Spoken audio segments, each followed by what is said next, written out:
Welcome to AI Day. We've gathered an amazing group of speakers and thought leaders and different presenters to share kind of their perspectives on this space, which is growing incredibly rapidly and will be a giant game changer for all of us in this room. And so we'll hear their thoughts on what they're building and some of the applications in the communications and media world today and tomorrow. Thanks. Thanks, Andrew Murphy from Loop Ventures, and we're a frontier tech, early stage investor in Minneapolis. Sorry, here we go. We call it frontier tech companies automating the world and building new ways to experience it. So we invest in early stage businesses. We write checks of about $300,000 to $500,000 into seed stage companies typically. I mentioned our investment focus, so automating the world, building new ways to experience it.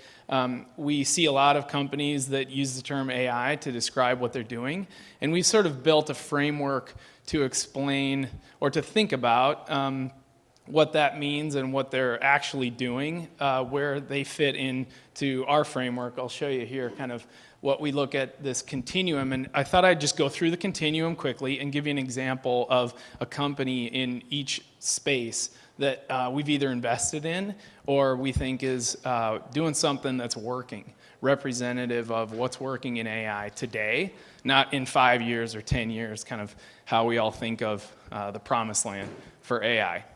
So my favorite example of an AI company is a company we've invested in called Bumblebee Spaces, and they sell robotic furniture. So when you wake up, the bed rises to the ceiling, creates space. There's cameras in every closet and every drawer, so it catalogs all your things. You can ask Alexa, "Where's my umbrella?" and down comes the drawer where you've left your umbrella. Or if it's a rainy day, the umbrella will come down from the ceiling. So it's a cool example of something where with pure AI, the human is not required. It's no human intervention.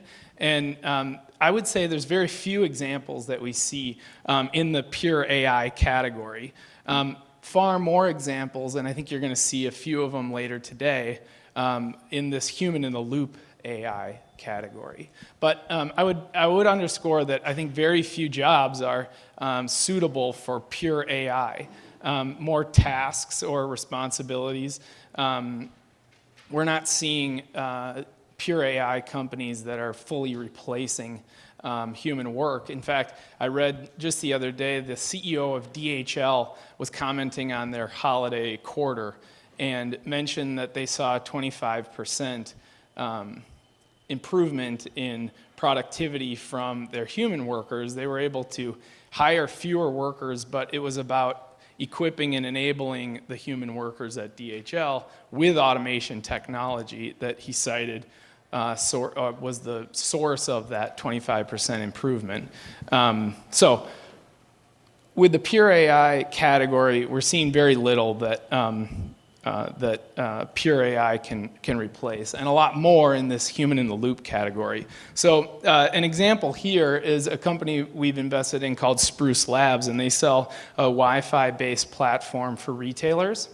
So using Wi-Fi, they know any return visitor when they enter the store, who they are, what they've purchased before. They can anticipate their needs, take notes, and bring up comments or questions about things they've bought in the past. It's basically, I would say human-in-the-loop AI works two ways.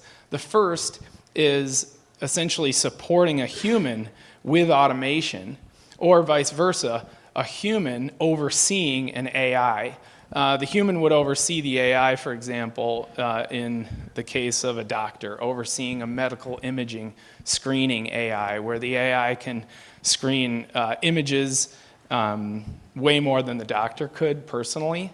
But the medical imaging, then AI flags images of concern for the doctor, and the doctor could then review those images that are of concern. That's a example of the human overseeing the AI. Flip it the other way and you've got the spruce example where the AI is equipping the human with information that they can use to better do their job and turning the retailer essentially into a super retailer, sorry.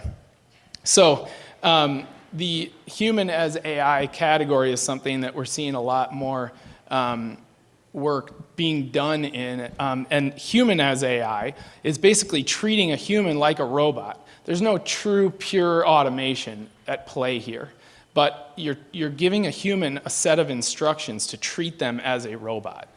We've invested in a company called Invisible, and they basically do offshore labor, where you have a business process that is very clearly written out.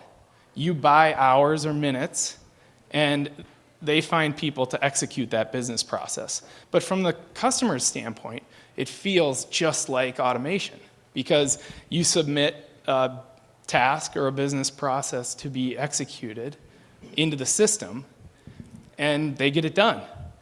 And overnight, you're getting work done from offshore labor, but Invisible uses branding elements and language that make it seem like automation. So we've seen a lot of this human as AI category. The last, which I think is really important to acknowledge, is what AI can't do. And what is the work that is suitable for humans today that can't be replaced or can't be, that machines can't compete on. It's really labor specialization, really. We think of it as understanding what the machines do best versus what the humans do best. And we've identified these three categories: creativity, community, and empathy, that are uniquely human, that are by definition best delivered by a human, and therefore in this broader labor market where humans and AI compete, humans win in these three categories with jobs that require these three capabilities. So I would step back and just look at the continuum. Hopefully that's a framework for the conversation today.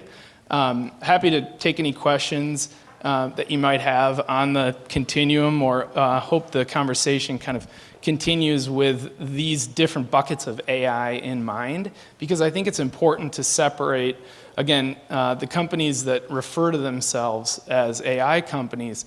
Which bucket do they fall in? What are they really doing? And how can we leverage the technology to improve our businesses?